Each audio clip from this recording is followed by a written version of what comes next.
আসসালামু আলাইকুম ভিউয়ার্স, আজকে নিয়ে এসেছি শিং মাছ দিয়ে কাঁচকলার ঝোল তরকারি। খুব সহজে এই রেসিপিটি তৈরি করা যায়। চলুন তাহলে দেরি না করে শুরু করি। এখানে কাঁচকলাগুলো চামড়া ছিলে ধুয়ে নিয়েছি, তারপর পানি দিয়ে ভিজিয়ে রেখেছি যাতে কাঁচকলাগুলো কালো না হয়ে যায়। তারপর শিং মাছগুলোকে কেটে ধুয়ে টুকরো করে নিয়েছি এবং ভিতর থেকে রগটা ফেলে দিয়েছি। এখন মাছগুলোকে লবণ হলুদ দিয়ে মেখে নিব।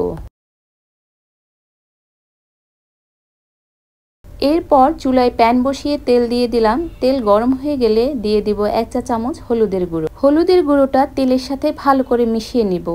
তারপর দিয়ে দিব কাঁচকলাগুলো। কাঁচকলাগুলোকে 2 থেকে 3 মিনিট ভেজে নিয়ে একটা প্লেটে তুলে নিব। তারপর এই তেলের মধ্যে দিয়ে দিব শিং মাছগুলো। শিং মাছগুলোকে এপিট ওপিট হালকা একটু ভেজে একটা প্লেটে তুলে নিব।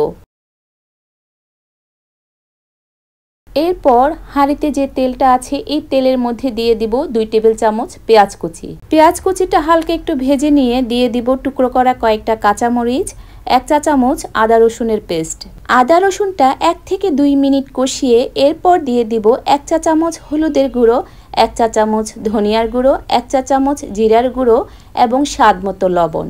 সবগুলো মশলা নেড়েচেড়ে মিশিয়ে তারপর 1 কাপ পানি দিয়ে দিব কষানোর জন্য। মশলাটাকে 2 থেকে 3 মিনিট কষিয়ে নেওয়ার পর এরপর দিয়ে দিব ভেজে রাখা কাঁচকলা এবং শিং মাছগুলো।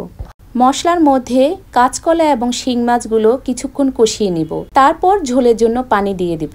কাঁচকলা রান্না করার সময় ঝোলের জন্য পানি একটু বেশি দিতে হবে, কারণ রান্নার পর ঝোলটা অনেকটাই টেনে যায়। তারপর ঢাকনা দিয়ে ঢেকে রাখবো 2 থেকে 3 মিনিটের জন্য।